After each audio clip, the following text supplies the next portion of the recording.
Welcome to Stack Kings Live NFL Edition Week 12. Huge show in store for you guys, going right into the bye weeks. Yeah, only 2 buys this week. We have Carolina Panthers and Pittsburgh Steelers. This is the last week of buys. Can't wait to get those over with. Full schedule starting next week. Moving right into the injury report for Week 12. Ahmad Bradshaw will miss the rest of the season with an ankle injury. Larry Fitzgerald is questionable to play at Seattle with the knee. Julius Thomas is questionable to play versus Miami with an ankle. Monty Ball will not play versus Miami with a groin injury. Emmanuel Sanders is very questionable to play Week 12 with a concussion. Arian Foster is questionable to play Week 12 at Atlanta with a groin injury. Dwayne Allen is questionable to play versus Jacksonville with an ankle. Brandon Cooks is out for the season with a thumb injury. And Jordan Reed is questionable to start at Chicago in Week 12 with a hamstring. Wow, those are some big reports there. Going right into the show, I have Andrew Luck, the man with the horseshoe on his helmet, 21K. Take out your wallet. Versus the hapless Jacksonville Jaguars. Pro Football Focus grades Jacksonville as 28th in pass coverage and 27th in pass rush. Both really bad. They also rank 31st in overall defense. Just terrible. Ahmad Bradshaw is done for the year with a broken ankle. That's going to really not be good for the running game, which should make Andrew Luck throw the ball a lot. Trent Richardson will get most of the carries this week. Statistically, Trent Richardson is the second worst running back of all time. All time. All time. All time. Let me back that up with some statistics. Not kidding. And 344 running backs have played and had 500-plus carries since the AFL-NFL merger. Richardson ranks second worst of 344 at 3.3 yards per carry. Just not good whatsoever. How are you on the field? I don't even know why he's in the NFL, much less on the field. I think this is going to be a huge passing game for Luck. Politics. Look for 40 to 50 passes from him. In his first meeting with Jacksonville, he threw for 370 and 4 TDs. I look for him to approach those same numbers, 350 plus and 4 TDs this week. Bold predictions as usual. Tony Battlefield. Yes, it is. You heard it first. I'm sticking with Josh Golf McCown against his former team at the Chicago Bears this week. He's priced at 11.3K. I think he's a great value. Last week I played the numbers and confidently went with him, and he didn't do too badly. Completed 15 of 23 passes for 288 yards and 2 touchdowns for 20.3 StackKings.com fantasy points Sunday against the Redskins. Connecting with Mike Evans for 2 30-plus yard touchdowns. He accounted for over 70% of his passing yards. McCown really seems to like Evans. I'm going to get to Evans later. He has a sizzling 8.92 yards per attempt over the last 2 weeks for McCown. I like him this week against his former team. The Bears had the league's worst secondary, and I don't see that changing this week. I think McCown's going to absolutely blister his former team.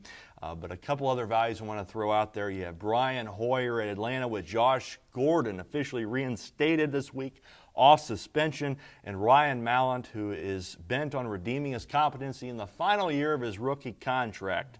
But a couple other guys I want to throw out there, more lucrative options. You have Aaron Rodgers, Andrew Luck, as you mentioned, as the safe selections, and relatively lesser options like Jay Cutler, Colin Kaepernick. Joe Flacco could be a sleepy play, Kyle Orton, and maybe even Alex Smith against the AFC West rivals, Raiders. Wow. I'm going to throw one guy in there. Zach Mettenberger, 7.3K. I think he's got a big arm. He plays at Philly. I think that's a pretty decent matchup for him.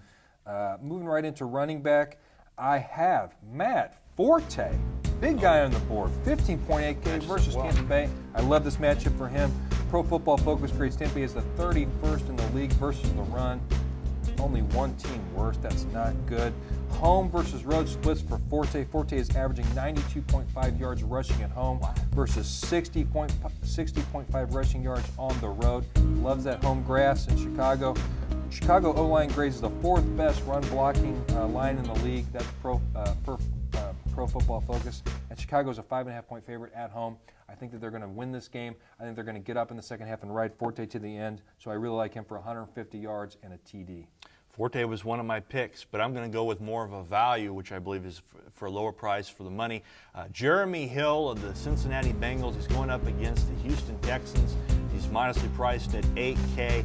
I want to begin by first prefacing this pick with the bittersweet disclaimer that you have Bernard coming back this week. So that's going to create a bit of a timeshare in the backfield for Cincinnati this week.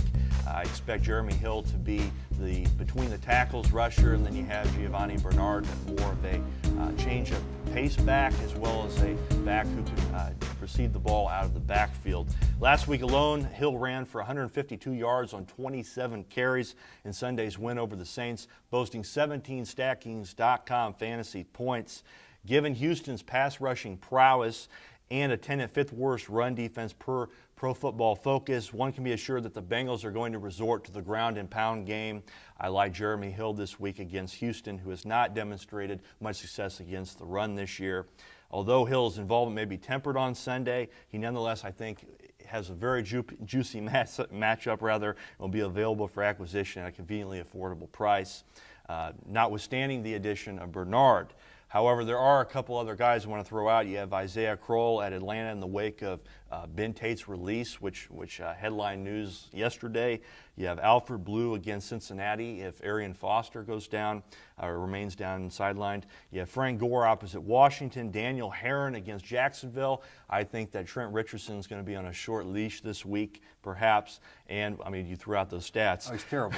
He'll be on a short leash. And how about Denard Robinson? This guy has quietly climbed the ranks at running back, at least from a fantasy perspective. He'll be at Indianapolis this week.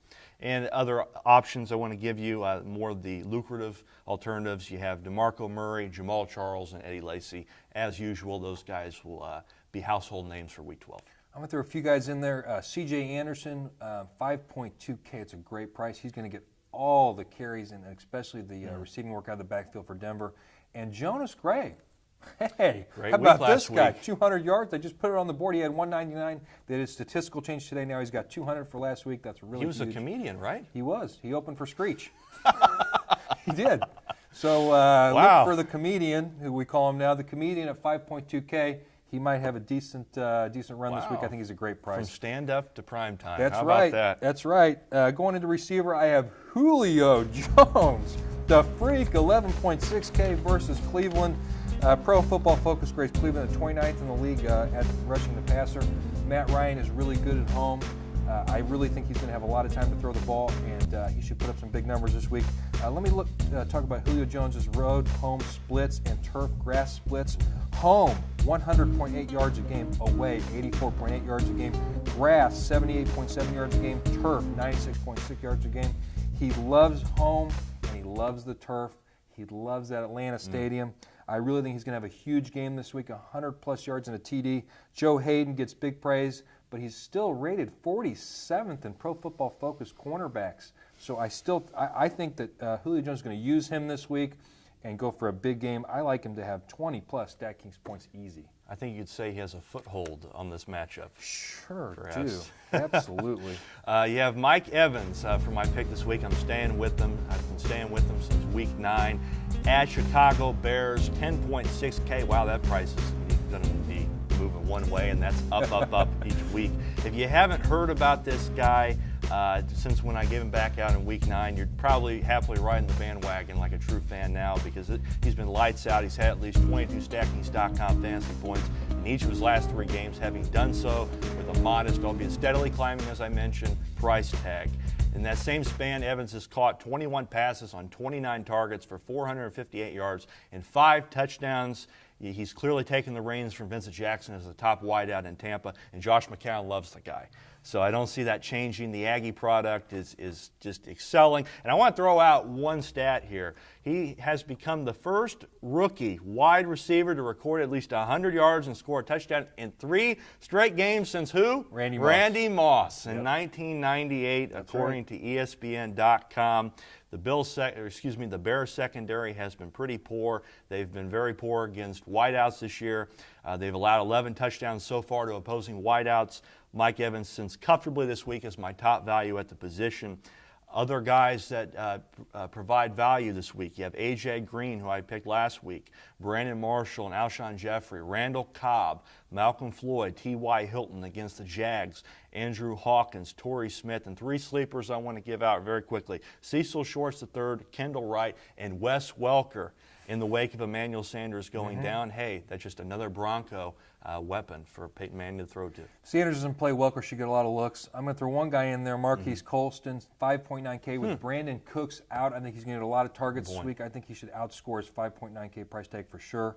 Going right into tight end, I have Kobe Fleener. Wow, 5.6K versus Jacksonville. Jacksonville is ranked 28th in pass coverage and 27th in pass rush, as I said when I picked Luck. This is kind of why I like Fleener, these splits right here. Grass, 4 games this year, 21.3 yards a game. Turf, 6 games, 59 yards a game. With Dwayne Allen nursing a low ankle sprain this week, if he plays, he shouldn't get. He should be limited. So look for a lot of Fleener in that Colts offense. I really think they're going to throw the ball a lot. And Jacksonville ranks 21st for tight ends and fantasy points against, so not really great. So I think Fleener's good for 7 catches, 80 yards, and a TD this week. I like him a lot. I was with you right there. Fleener is my value this week. 5.6K. I mean, that pretty much sells it right there. You have Allen going down. But I will say, be sure to monitor the status of Allen's injury as the week progresses. Because that is going to definitely change things for Fleener this week in terms of his fantasy stock. But yeah, you said it all. Kobe Fleener is a great play this week. I also want to throw out a couple other tight ends. You have Larry Donald, Jason Witten, Travis Kelce matches up well against the Oakland Raiders in a AFC West showdown. Michael Rivera in that same game, Clay Harbor and Niles Paul, a couple other tight ends to look for. I'm just going to throw 2 guys out, just 2 biggest guys on the board. Of course, Dancing Queen, Rob, No Shirt Gronkowski. I think he's going to have a big game this week. He just seems to be just uncoverable, in my opinion. If you guys watched that play last week, he ran 3 guys over into the end zone. Julius Thomas has been great on grass versus turf. He's at home in Denver on the grass this week. I think he's going to have a big game as well if he plays. He's questionable right now, but if he plays, I think he's going to have a good game. Moving on to kicker, I have Old Man River. Vinatieri. Defying Father Time. 8K. Gosh, he's a big guy on the board this week, but I like him a lot versus Jacksonville. Of course, Jacksonville's 31st in the league in overall defense. Not good. Vinatieri's averaging 9 points a game at home. Very impressive. And Jacksonville's giving up the 2nd most fantasy points to kickers this year. So I think Vinatieri has a huge game. 10-plus fantasy points easy. Yeah, he's definitely a great play this week. More of a expensive option. Sure. So I'm going to give you a lower price guy. So maybe you could put in one of the higher value guy, or excuse me, the higher price guys on the board, like a Rob Gronkowski at tight end, and that is Patrick Murray of the Tampa Bay Buccaneers. He's a streaming option this week. Love those Bucks. I do this week. I do like the Bucks. At Chicago Bears, as I mentioned, 5.2K. I'm going to give you 5 reasons why I like this guy. 1, he's a site minimum market price of 5.2K this week on StackInc.com. No other defense is allowed on average more StackInc.com fantasy points per game to the position than the Chicago Bears. In terms of field goal and PAT efficiency on Pro Football Focus, Murray ranks currently 4th in the league. He's been slightly more accurate on the road, and finally, he has been more successful against the NFC teams. Although I want to mention there could be rain in the forecast, so that could go against Murray. I think there's about an 80% chance of rain at Soldier Field this week, so that could change things. Yeah. But if the weather clears, you might want to look Murray's way. I'll give you a few other guys: Dan Bailey, Matt Bryant, Justin Tucker, Billy Cundiff, Dan Bailey, and Cody Parkey. One guy I'm going to throw in, Stephen Hauschka, Seattle at home versus Arizona with Drew Stanton playing. I think they're going to be in the red zone a lot, and they should blow them out. I like him for 10-plus points this week, 6.6K for Stephen Hauschka. I'm going to piggyback on Stephen Hauschka to my defense special teams. Seattle, 6.5K versus Arizona. Seattle's 4-1 at home, and they've played great at home over the last 2-3 years. Drew Stanton, home and away splits. Home, 101.1 quarterback rating. Away, 61.6. Just not good. I think Drew Stanton's going to be in for a huge problem this week, and I think Richard Sherman is going to take Larry Fitzgerald out of the game if Larry Fitzgerald plays. If Larry Fitzgerald doesn't play, look for Arizona to score less than 10 points, and I think Seattle's good for 10-plus stacking points this week in their defense. In a game of matchups, Tony, I've crunched the decisive numbers, and the Buffalo Bills emerge as one of the best value defenses for Week 12. In my opinion, upon a closer look, you'll find that the Bills are the 6th best scoring defense on StackInc.com, the 6th best overall defense courtesy of Pro Football Focus, and are paired against the NFL's 4th worst offense. So lowly a unit, the opposing defenses have scored the 5th most StatKings.com fantasy points against them. Oh, and then you have Michael Vick, who's forced to run like a dog for his life, using his gracefully aged legs. And did I mention the Bills have the league's 3rd best pass rush? So this doesn't bode well. I think Michael Vick, he's trying really hard back there, but things aren't going his way. This is not the Jets' year. Some other defenses I want to throw out there, though, before we close the show. We have Philly versus Tennessee, Kansas City at Oakland, Dallas at New York Giants. And what about Indianapolis at home against Jacksonville? Josh Cribbs was signed. He's a part of the return game. Can't forget the special teams part. This is defense/special teams. I agree. We'll see how Josh Cribbs, maybe he has a big day. I like the Colts as well. I think Jacksonville's bad on offense, so I like the Colts a lot. Remember, do your research and choose your team wisely if you want to become fantasy sports royalty. I'm Frank Travis. This is Tony Battalucco. See you guys in Week 13. Man, the weeks are going by. Man, they are. Good luck, guys.